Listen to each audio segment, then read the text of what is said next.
510 करोड़ रुपए। और ये मतलब ये कोई बैंक डकैती नहीं है। बिल्कुल नहीं। 2026 के बंगाल चुनाव में इलेक्शन कमीशन ने सिर्फ इतना ही कैश पकड़ा है।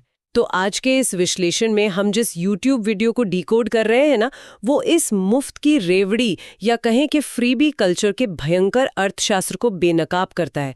तो चलिए इस मुद्दे की गहराई में उतरते हैं। हाँ, और वीडियो की शुरुआत में एक बात जो एकदम होश उड़ा देती है वो ये है कि ये जो 510 करोड़ रुपए और 41,000 लीटर शराब पकड़ी गई है वो सिर्फ टिप ऑफ द आइसबर्ग है। मतलब ये तो कुछ भी नहीं है। एकदम। असल रकम जो रात के अंधेरे में बांटी जाती है ना, वो इस पकड़े गए अमाउंट से कम 5 से 10 गुना ज्यादा होती है। अरे बाप रे, ये सुनकर तो ऐसा लगता है जैसे कोई एक सस्ती साबुन की टिकिया या एक झाड़ू के लिए अपना सबसे कीमती वोट बेच रहा हो। हाँ, बिल्कुल वैसा ही है। मतलब मिट्टी के बर्तनों के भाव में सोने के सिक्के लुटाए जा रहे हैं।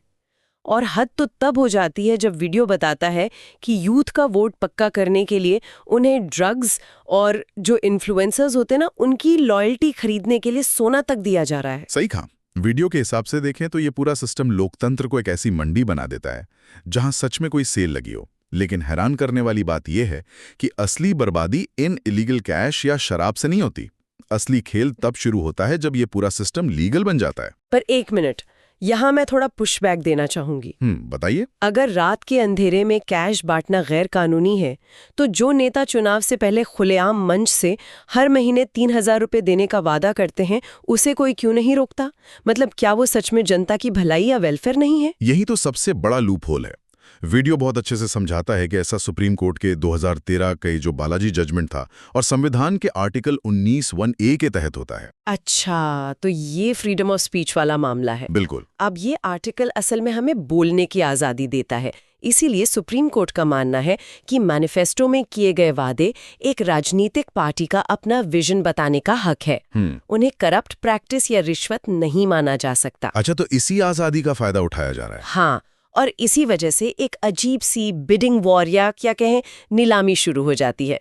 जैसे बंगाल का ही उदाहरण लें, अगर एक पार्टी महिलाओं को 1,000 से 1,700 रुपए देने का वादा करती है, जिसका खर्च शायद साल का करीब 400 करोड़ रुपए है। सही पकड़ा, तो विपक्ष उसे काउंटर करने के लिए सीधे 3,000 रुपए का वादा कर देता है। और इसका बिल पता है कहाँ पहुंचता है? 70 से 75,000 करोड़ रुपए तक। बाप रे, 75,000 करोड़। हाँ, तो वीडियो साफ करता है कि ये स्वीडन या सिंगापुर जैसा कोई स्मार्ट वेलफेयर नहीं है जहां शिक्षा या स्वास्थ्य पर निवेश होता है। ये बस वोट खरीदने का एक कानूनी तरीका है। ये तो बहुत खतरनाक ट्रेंड है। अब मैं ये सोच रही थी कि जब भारत के 6 राज्य पहले से ही रेवेन्यू डेफिसिट यानी घाटे में चल रहे हैं, तो ये हजारों करोड़ रुपए आ कहाँ से रहे हैं? हवा से तो पैसा बरस नहीं रहा होगा। और यही बात वीडियो बहुत बेबाकी से रखता है। आज भारत के 12 राज्य हर साल लगभग 1,68,400 करोड़ रुपए का अनकंडीशनल कैश बांट रहे हैं। 1,68,000 करोड़। हाँ, और अगर हम इस डॉट को कनेक्ट करें तो ये रकम हमारे DRDO के पूरे डिफेंस रिसर्च बजट से 6 गुना ज्यादा है। रुकिए, 6 गुना? सिर्फ डिफेंस रिसर्च बजट के? बिल्कुल। जरा सोचिए, इस पैसे से कितने नए अस्पताल, विश्व स्तर के स्कूल या हाईवे बन सकते थे। पर ये सब छोड़कर इसे बस यूं ही बांटा जा रहा है। पर इसका बोझ उठा कौन रहा है?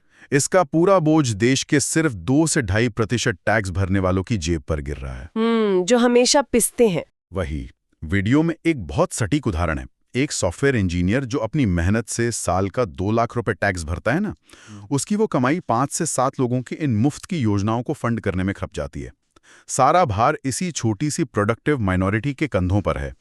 और जनता ये सब क्यों मान लेती है?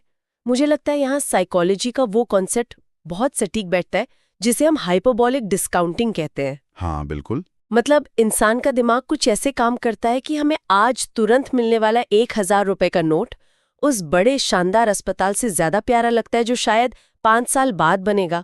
आज का छोटा फायदा कल के विकास पर भारी पड़ रहा है। आपने बिल्कुल सही मनोविज्ञान पकड़ा है। इंसान को आज का फायदा हमेशा ज्यादा बड़ा लगता है और वीडियो भी इसी सोच की तरफ इशारा करता है। लेकिन अर्थशास्त्र में इस आज के फायदे का अंजाम बहुत खौफनाक होता है। 2022 में श्रीलंका की बैंकरप्सी इसका सबसे ताजा उदाहरण है। वो तो सबने देखा ही था कैसे देश बर्बाद हुआ। हाँ, और भारत की बात करें तो NK सिंह FRBM कमेटी ने राज्यों के लिए एक तरह की फाइनेंशियल स्पीड लिमिट तय की थी। नियम था कि कोई भी राज्य अपनी कमाई के 20% से ज्यादा उधार नहीं लेगा। लेकिन मुझे लग रहा है कि कोई इस स्पीड लिमिट को मान नहीं रहा है ना? कोई नहीं मान रहा। आज 16 राज्य 30% का डेंजर मार्क क्रॉस कर चुके हैं। पंजाब तो 46% पर बैठा एक टिकिंग टाइम बॉम्ब बन चुका है। ओहो। कर्जा लेकर मुफ्त का पैसा बांटने का नतीजा बस भविष्य की पूरी तबाही है। तो कुल मिला के बात यह है कि आज की ये मुफ्तखोरी दरअसल आने वाले कल की बहुत महंगी महंगाई है जो पूरी इकोनॉमी की कमर तोड़ सकती है। वीडियो के हिसाब से जनता दरअसल अपना वोट नहीं, अपनी परचेजिंग पावर बेच रही है। बहुत सही कहा आपने।